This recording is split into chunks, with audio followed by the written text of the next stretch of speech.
In Chapter 3, we discuss newspapers. Newspapers have historically acted as chroniclers of daily life. They inform us and they entertain us. In the digital age, the industry is losing papers and readers. Losses raise big concern for the future of the newspaper business. From the beginning, newspapers have been a part of the American experience. By the middle of the 19th century, every American city boasted at least one newspaper. However, mainstream newspapers were a man's business. Journalists and reporters were men. That changed with the arrival of the ambitious and flamboyant Nellie Bly. Not only would Nellie Bly lead the way for other women into journalism, but in the process, her celebrity would spawn games, books, and cartoons, all based on her real-life exploits. Since the first women colonists stepped ashore in the 17th century, American women had established themselves as independent thinkers and leaders. Throughout these early years, many women desired to be more than housewives and daughters. Their calls for equality were often resisted. Still, many persevered, establishing their own institutions, redefining themselves, and at times, even redefining the professions they entered. Nellie Bly would do exactly that. She turned newspaper reporting into investigative journalism. Nellie Bly was born Elizabeth Jane Cochran on May 5, 1864, in Apollo, Pennsylvania. She's better known by her pen name, which she took from the Stephen Foster song, Nellie Bly. Nellie's career began in 1885 at age 19 with a letter to the Pittsburgh Dispatch. The editor, George Madden, impressed by her style, gave her a chance. Bly used that chance to tackle issues important to working women, factory conditions, and divorce. After a couple of columns, Madden put her on staff at $5 a week. 2 years later, Bly was at work in New York City at Joseph Pulitzer's New York World. Then, in her first assignment, she had herself committed to the Women's Lunatic Asylum on Blackwell's Island, where she witnessed how nurses abused the patients. 10 days later, the World sprang its reporter from the asylum. The story broke the next Sunday in what came to be known as Bly's hard-hitting style. Thus did Nellie Bly launch investigative journalism and begin what came to be known as the stunt age, women risking their lives in order to break stories for newspapers. Now, the door was thrown wide open for women. In 1889, Nellie cemented her place in the history of journalism when she demanded the editors of her newspaper send her around the world in an attempt to beat the fictional record set by Jules Verne's character, Phineas Fogg, in Verne's story Around the World in 80 Days. She departed New York on the Hamburg American Company liner Augusta Victoria from the Hoboken Pier at exactly 9:40 a.m., November 14, 1889. 72 days, 6 hours, 11 minutes, and 14 seconds after her Hoboken departure, Nellie arrived home on January 25, 1890. She was greeted with fireworks, parades, and brass bands, and was catapulted into the world's spotlight. Nellie Bly lived a daredevil and fearless lifestyle of which most women could only dream. And dream they did, as they read of cartoon female heroines like Brenda Starr and Lois Lane, who were based on the intrepid adventures of Nellie Bly. The first newspaper was called Public Occurrences in 1690, and it was banned after one issue. Benjamin Franklin then began the Pennsylvania Gazette in 1729, and this was the first newspaper to make money using advertising. One of the biggest stories of its time was in 1733 with the New York Weekly Journal, where John Peter Zenger was arrested for libel, and he won this case, and this set the stage for the First Amendment. The partisan press. The partisan press critiqued the government. They disseminated views of the different political parties who sponsored the newspaper. They offered updates on markets. They reported ship cargoes from Europe. They were directed at the wealthy and the educated readers, and they eventually evolved into what we know today as the editorial pages and business sections. The penny press. In 1833, Benjamin Day's The New York Sun was the first penny press. It had local events and scandals and police reports. It blazed the trail for the celebrity news. They even fabricated stories. They did a lot of human interest stories, ordinary individuals facing extraordinary challenges, and the success spawned a wave of penny press newspapers. The changing business models. In 1835, James Gordon Bennett's New York Morning Herald was the largest paper in the world. Bennett was the first press baron. He completely controlled the paper's content. Originally, political parties controlled the paper, but when these organizations and these newspaper owners realized that they could get more money from advertising, they took the control back. These newspapers targeted middle and working class readers. The penny papers increased their reliance on ad revenue. News and wire services. Commercial and cooperative organization. We've all heard of the AP, or the Associated Press. These are news stories that are sent all over the world that people can, for a fee, pick up from the AP wire and use in their newspaper. It began in 1848, and it was a consortium of 6 newspapers.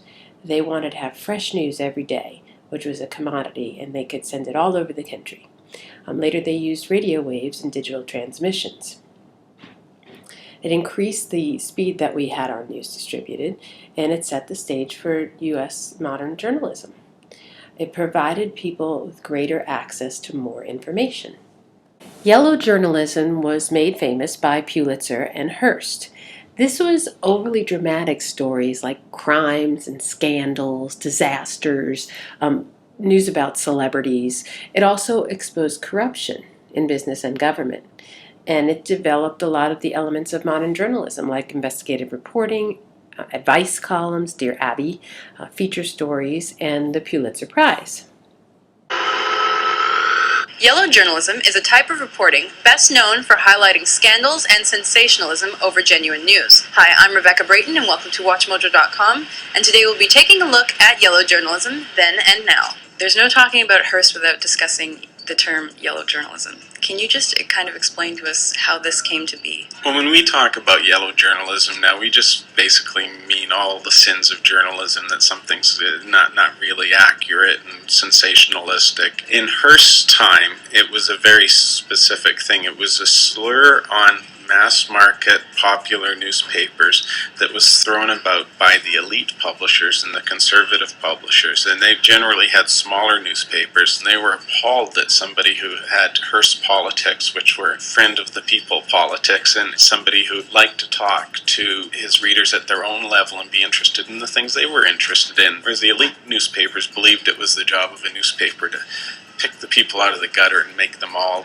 as high-minded and virtuous as the elite editors considered themselves to be. People loved Hearst's newspaper because it contained information and was entertaining. They thought it was a great newspaper, and other outside observers, not self-interested ones like the elite papers at the time, admitted that Hearst was producing value for his readers, and that it was actually a terrific read. A lot of the things that Hearst did at the time are still being done today. He made headlines bigger. He put bigger illustrations on front page. People like to look at pictures and they like to read headlines. Our newspapers today, the things we read, more resemble Hearst at that time. Probably not as good as Hearst was at that time, but they more resemble Hearst than they do the old style elite newspapers, which were dull, gray, boring, and very pretentious. Competing models of print journalism in the 1800s. There were 2 kinds. There was the story-driven model, which was the penny paper, and that was dramatizations and entertainment and yellow journalism. And then there was the facts-based model, and that was a 6-cent paper. This favored the impartial approach, and there were no opinions added to this. Objectivity in modern journalism. That began to sell papers. People wanted impartial news. They wanted the facts. They wanted to be able to leave it up to themselves to interpret the news. The New York Times became very famous for this in 1896 when they distanced themselves from the yellow journalism and they focused on documenting major events. It attracted more affluent readership through marketing, and then it also lowered the paper to a penny to attract the middle-class readers because reading the New York Times was a status symbol. The inverted pyramid was developed by Civil War correspondents. It answered the questions who, what, where, when, why, and how at the top of the article, and then the less significant facts down the bottom. This limited the objectivity because it prevented readers from getting the full picture of the event. The inverted pyramid stripped all the adverbs and adjectives out. It began with the most dramatic and newsworthy information at the top, and it answered the questions, the W's, at the top of the story, and it narrowed down the significant details. Interpretive journalism. This explains the key issues or events. It places news in a broader historical or social context, and it developed partly in response to poor reporting during World War I. It provided more analysis and a more objective model to journalism.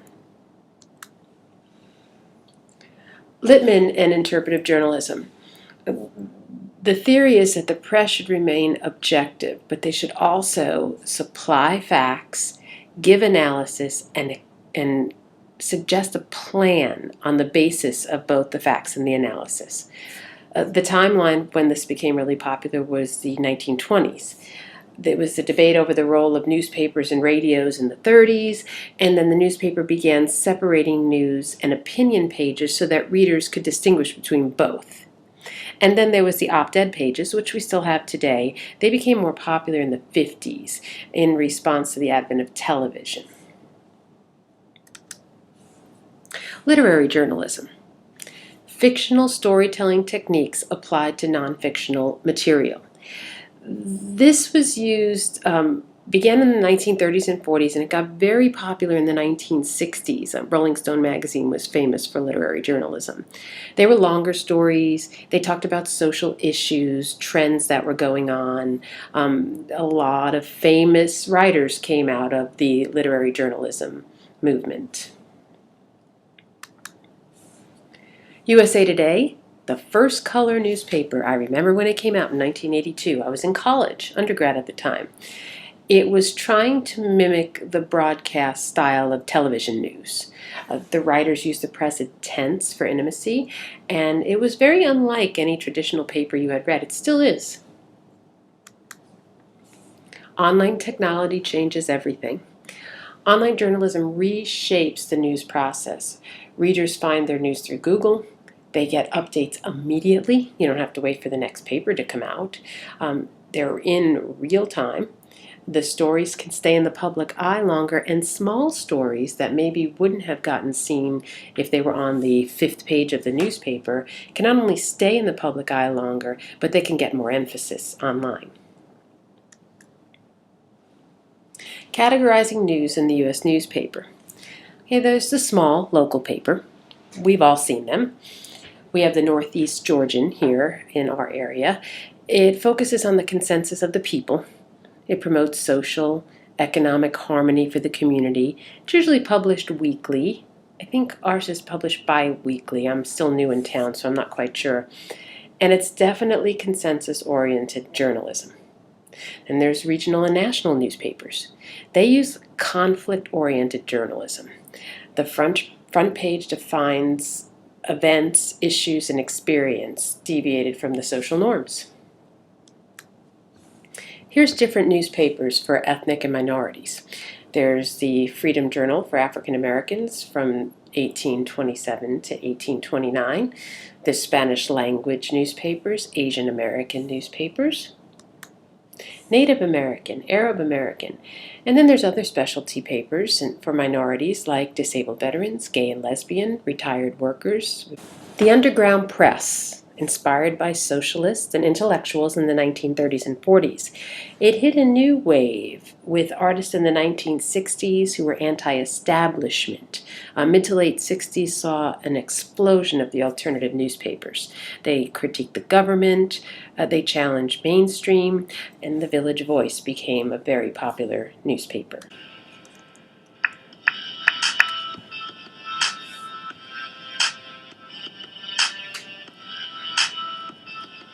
The Village Voice asks us to prove their position as the real, uncensored voice of New York, and at the same time, re-establish the brand as a go-to source of arts and culture. Our solution was to capture the most raw, uncensored, and entertaining voices that exist in New York. The voices of New Yorkers. I'm walking here! I remember when this was all hookers. 9th Avenue, watch your step. If not, don't send me the bill. And create a channel to turn these great moments people experience on the street into a new source of content, curated by the Village Voice. Well, there's an amazing new project that's hitting the internet, giving New Yorkers a chance to share their amazing stories. It's called New York Writes Itself. Introducing New York Writes Itself, a simple online destination for New Yorkers to write down the funny, weird, romantic, or just plain crazy things they experience every day on the streets, as a citywide collection of real stories that the Village Voice can share with New Yorkers and the world. There's always someone saying something funny or entertaining in New York, and people soon embraced the platform as a way to capture and share the moments that stand out to them, with thousands of written quotes submitted in the first month. This created a constantly growing online script, capturing the real voice of New Yorkers in submissions like these. Then this guy yells out, I love the Mets, but they fucking suck. Prostitutes in short rabbit jackets. My name is the Bone Crusher. Our next step was to recreate the writing in a way that would strike a chord in the arts community. To do this, we collaborated with New York's best letterpress artists, who brought the writing to life, letter by letter. It's gonna sound like New York. There's something about the verbal play of like these little vignettes that people are submitting. It's like, oh yeah, that totally sounds like somebody walking down whatever avenue or street in New York. You know, it's not pretty and polished and perfect. It's New York. The artists chose written submissions from NewYorkWritesItself.com, which were recreated as 500 limited edition prints, each capturing the real voice of a New Yorker as a piece of art. His thick Brooklyn accent just goes, your whole family's garbage. Then she says, first the earthquake and then the hurricane, and now they're out of arugula. Kids today should have a class where they get punched in the face. You're the first person I'm gonna eat. I live in New York. That's literally what people say on the street. Held at the Art Directors Club in New York, the show attracted a record attendance. New York Writes Itself has tapped into a real cultural vein in New York, and an entirely new space for an editorial brand, with 24 million media impressions, 52 articles from editorial channels outside the Village Voice, including New York Times and CBS, and over 2 million unique visits to NewYorkWritesItself.com, and 9 minutes average time spent online. The idea has had such a strong cultural impact that Village Voice has made it a permanent piece of their arts and culture content, with the most popular submissions featured every month, an off-Broadway play in production, and a comedy series launching later this year, all fueled by the crowdsourced content at New York Writes Itself, proving that Village Voice truly captures the real, uncensored voice of New York. New York Writes Itself. You can't make this shit up. Now let's talk a little bit about the economics. Money in, majority of revenue is derived from advertising. Large dailies devoted 1/2 to 2/3 of a page to ads. Advertising range from expensive full-page spreads to classified, and the news hole, which refers to the space that's left over when all the advertising is put in. Money out. Salaries and wages of staff. The economic downturn caused a lot of layoffs. They couldn't pay these people. The staff are expected to do more jobs now, and a lot of the independent bureaus are closing. The wire services cost, and feature syndicates. That's articles and columns and comics that are national that get put into the smaller newspapers. Newspapers are changing. They have a decline in readership. They have free ads on sites like Craigslist that are hurting the advertising dollar, decreasing the number of cities with competing daily newspapers. There used to be cities that had 2, 3, 4 newspapers. Now we're lucky they have one. Now they've got this thing called joint operating agreements. That means that different newspapers have separate editorials, but they share the business practices. The building, the printing, all of that gets done in the same location, but they have different editorial aspects to the paper. Newspaper chains, Rupert Murdoch has multinational newspaper corporation, and Congress is exploring nonprofit models to keep newspapers alive. Here are some nonprofit newspapers.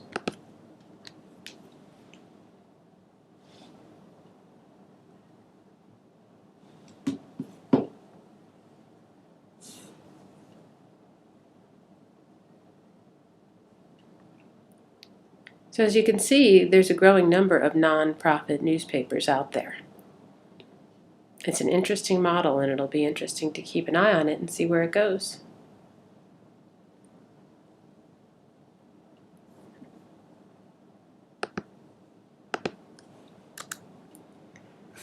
Going digital. By 2010, more newspapers moving bulk of their operation online, while dramatically decreasing their news staff. So you don't just go to school to become a newspaper reporter. You have to be a web designer and a code writer too in order to be able to keep pace with these jobs. Some print papers are folding. Rising of the blog, now considered a major source of news for people. How about source checking and references when it comes to blogs? We just take for granted that they're telling the truth. And there are competing citizen journalists. So what are citizen journalists? There are two definitions. Amateur journalism. Anyone with a video camera or a computer can contribute to content. The public being involved with the creation of the story.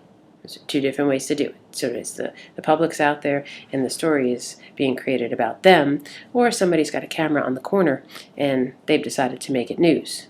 Is it credible? Is it professional? Who's watching over them? Can this news be trusted? Here are two interactive documentary sites that go a little bit more into detail about citizen journalism. I did my dissertation on interactive documentary for social change, so I did a lot of research in this area.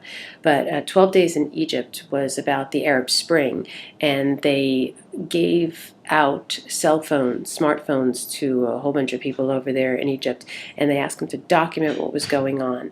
And these websites, and I'll leave this on Moodle for you to look at if you have an interest in it, but it's a crowdsourcing kind of a news story. Real interesting stuff. Hyper and ultra localism. This could be the sleeping giant of news media. The Las Vegas Sun.